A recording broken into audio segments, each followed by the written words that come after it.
So where do you start when you have a program that's about integrating life's passions? Well, you start with why. Why? And that kicks us off for the first speaker tonight, Simon Sinek, in his talk, Start with Why. We assume even we know why we do what we do. But then how do you explain when things don't go as we assume? Or better, how do you explain when others are able to achieve things that seem to defy all of the assumptions? For example, why is Apple so innovative? Year after year after year after year, they're more innovative than all their competition. And yet they're just a computer company. They're just like everyone else. They have the same access to the same talent, the same agencies, the same consultants, the same media. Then why is it that they seem to have something different?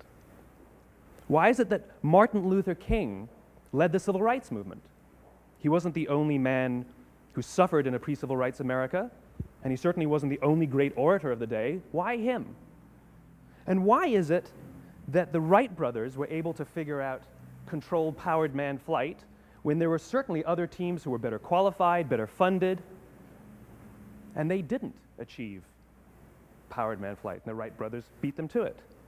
There's something else at play here. About 3.5 years ago, I made a discovery, and this discovery profoundly changed my view on how I thought the world worked, and it even profoundly changed the way in which I operate in it. As it turns out, there's a pattern. As it turns out, all the great and inspiring leaders and organizations in the world, whether it's Apple or Martin Luther King or the Wright brothers, they all think, act, and communicate the exact same way, and it's the complete opposite to everyone else.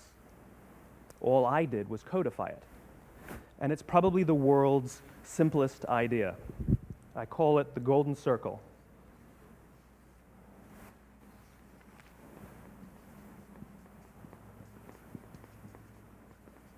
Why, how, what?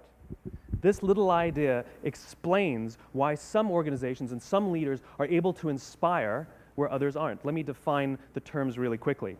Every single person, every single organization on the planet knows what they do, 100%.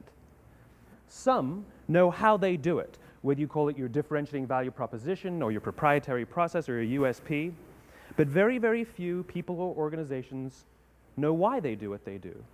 And by why, I don't mean to make a profit. That's a result. It's always a result. By why, I mean what's your purpose? What's your cause? What's your belief? Why does your organization exist? Well, as a result, the way we think, the way we act, the way we communicate is from the outside in. It's obvious. We go from the clearest thing to the fuzziest thing. But the inspired leaders and the inspired organizations, regardless of their size, regardless of their industry, all think, act, and communicate from the inside out. Let me give you an example. I use Apple because they're easy to understand and everybody gets it. If Apple were like everyone else, a marketing message from them might sound like this. We make great computers. They're beautifully designed, simple to use, and user-friendly. Want to buy one? Meh. And that's how most of us communicate. That's how most marketing is done, that's how most sales is done, and that's how most of us communicate interpersonally. We say what we do, we say how we're different or how we're better, and we expect some sort of behavior, a purchase, a vote, something like that. Here's our new law firm. We have the best lawyers with the biggest clients. We have, we always perform for our clients, do business with us. Here's our new car. It gets great gas mileage. It has, leather seats. Buy our car. But it's uninspiring. Here's how Apple actually communicates. Everything we do, we believe in challenging the status quo. We believe in thinking differently. The way we challenge the status quo is by making our products beautifully designed, simple to use, and user-friendly. We just happen to make great computers. Want to buy one? Totally different, right? You're ready to buy a computer from me. All I did was reverse the order of the information. People don't buy what you do, people buy why you do it. People don't buy what you do, they buy why you do it. This explains why every single person in this room is perfectly comfortable buying a computer from Apple. But we're also perfectly comfortable buying an MP3 player from Apple, or a phone from Apple, or a DVR from Apple. But as I said before, Apple's just a computer company. There's nothing that distinguishes them structurally from any of their competitors. Their competitors are all equally qualified to make all of these products. In fact, they tried. A few years ago, Gateway came out with flat-screen TVs. They're eminently qualified to make flat-screen TVs. They've been making flat-screen monitors for years. Nobody bought one. Dell came out with MP3 players and PDAs. And they make great quality products, and they can make perfectly well-designed products, and nobody bought one. In fact, talking about it now, we can't even imagine buying an MP3 player from Dell. Why would you buy an MP3 player from a computer company? But we do it every day. People don't buy what you do, they buy why you do it. The goal is not to do business with everybody who needs what you have. The goal is to do business with people who believe what you believe. Here's the best part. None of what I'm telling you is my opinion. It's all grounded in the tenets of biology, not psychology, biology. If you look at a cross-section of the human brain, looking from the top down, what you see is the human brain is actually broken into three major components that correlate perfectly with the golden circle.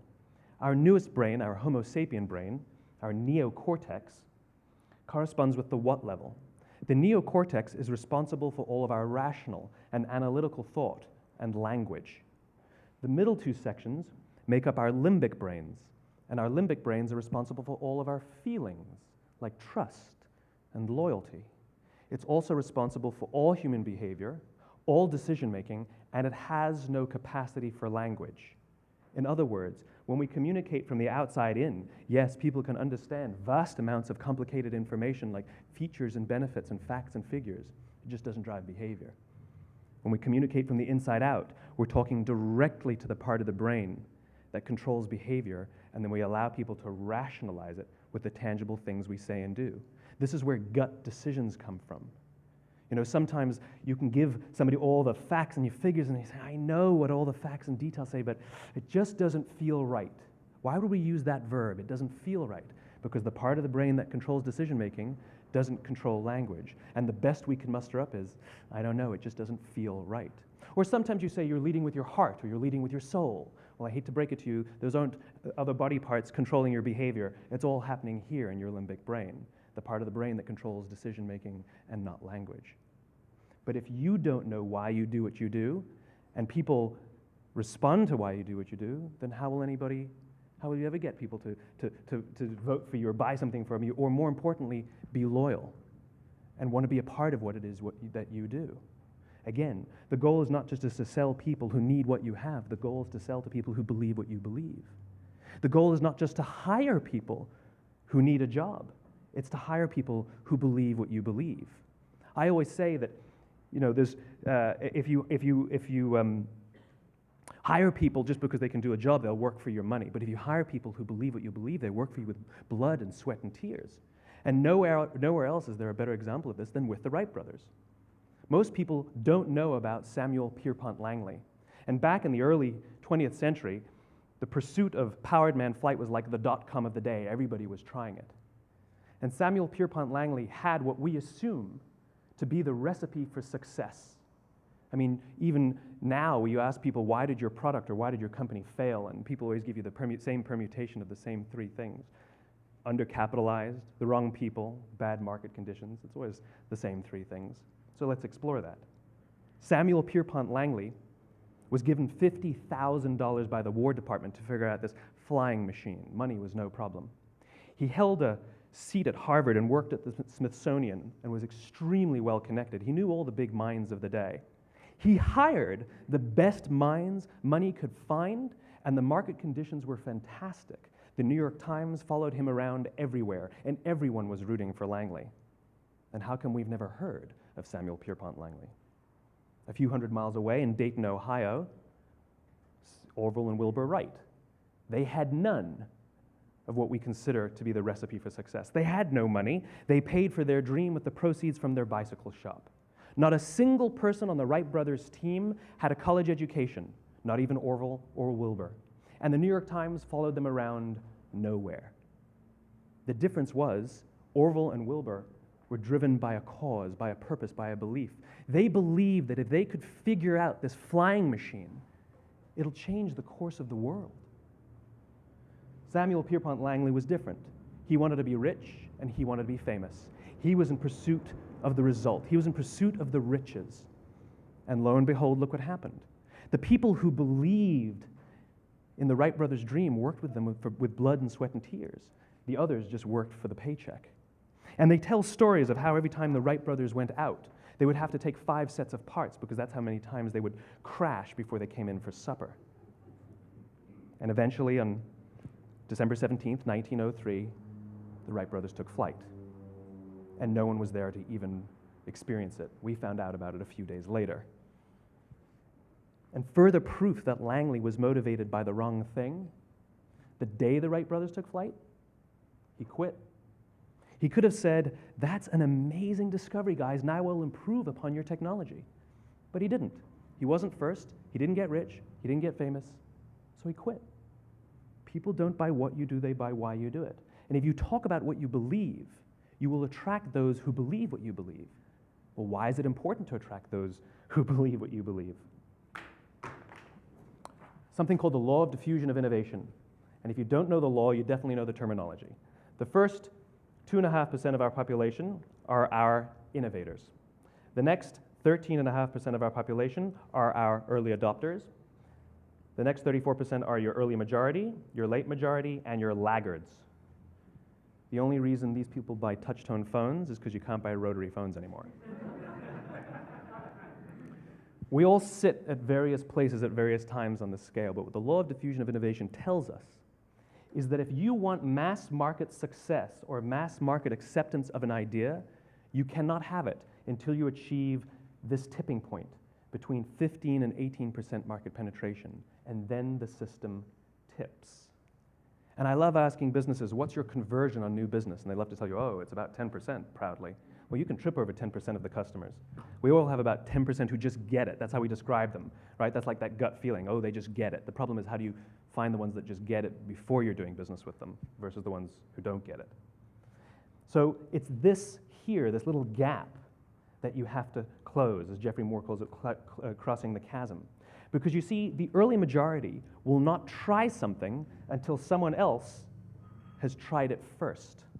And these guys, the innovators and the early adopters, they're comfortable making those gut decisions. They're more comfortable making those intuitive decisions that are driven by what they believe about the world and not just what product is available. These are the people who stood online for 6 hours to buy an iPhone when they first came out, when you could have just walked into the store the next week and bought one off the shelf. These are the people who spent $40,000 on flat-screen TVs when they first came out, even though the technology was substandard. And by the way, they didn't do it because the technology was so great. They did it for themselves. It's because they wanted to be first. People don't buy what you do, they buy why you do it. And what you do simply proves what you believe. In fact, people will do the things that prove what they believe. The reason that person bought the iPhone in the first 6 hours, or stood in line for 6 hours, was because of what they believed about the world and how they wanted everybody to see them. They were first. People don't buy what you do, they buy why you do it. So let me give you a famous example, a famous failure and a famous success of the law of diffusion of innovation. First, the famous failure. It's a commercial example. As we said before a second ago, the recipe for success is money and the right people and the right marketing conditions, right? You should have success then. Look at TiVo. From the time TiVo came out about 8 or 9 years ago to this current day, they are the single highest quality product on the market. Hands down, there is no dispute. They were extremely well funded. Market conditions were fantastic. I mean, we use TiVo as a verb. I TiVo stuff on my piece of junk Time Warner DVR all the time. But TiVo is a commercial failure. They've never made money. And when they went IPO, their stock was at about $30 or $40 and then plummeted, and it's never traded above 10. In fact, I don't think it's even traded above 6, except for a couple of little spikes. Because you see, when TiVo launched their product, they told us all what they had. They said, we have a product that pauses live TV, skips commercials, rewinds live TV, and memorizes your viewing habits without you even asking. And the cynical majority said, we don't believe you, we don't need it, we don't like it, you're scaring us. What if they had said, if you're the kind of person who likes to have total control over every aspect of your life, boy, do we have a product for you. It pauses live TV, skips commercials, memorizes your viewing habits, etc., etc. People don't buy what you do, they buy why you do it, and what you do simply serves as the proof of what you believe. Now let me give you a successful example of the law of diffusion of innovation. In the summer of 1963, 250,000 people showed up on the Mall in Washington to hear Dr. King speak. They sent out no invitations, and there was no website to check the date. How do you do that? Well, Dr. King wasn't the only man in America who was a great orator. He wasn't the only man in America who suffered in a pre-civil rights America. In fact, some of his ideas were bad, but he had a gift. He didn't go around telling people what needed to change in America. He went around and told people what he believed. I believe, I believe, I believe, he told people. And people who believed what he believed took his cause and they made it their own, and they told people. And some of those people created structures to get the word out to even more people. And lo and behold, 250,000 people showed up on the right day, on the right time to hear him speak. How many of them showed up for him? 0. They showed up for themselves. It's what they believed about America that got them to travel on a bus for 8 hours to stand in the sun in Washington in the middle of August. It's what they believed, and it wasn't about black versus white. 25% of the audience was white. Dr. King believed that there are 2 types of laws in this world, those that are made by a higher authority and those that are made by man. And not until all the laws that are made by man are consistent with the laws that are made by the higher authority will we live in a just world. It just so happens that the civil rights movement was the perfect thing to help him bring his cause to life. We followed not for him, but for ourselves. And by the way, he gave the I have a dream speech, not the I have a plan speech. Listen to politicians now with their comprehensive 12-point plans. They're not inspiring anybody. Because there are leaders and there are those who lead. Leaders hold a position of power or authority, but those who lead inspire us. Whether they're individuals or organizations, we follow those who lead not because we have to, but because we want to. We follow those who lead not for them, but for ourselves. And it's those who start with why that have the ability to inspire those around them or find others who inspire them. Thank you very much.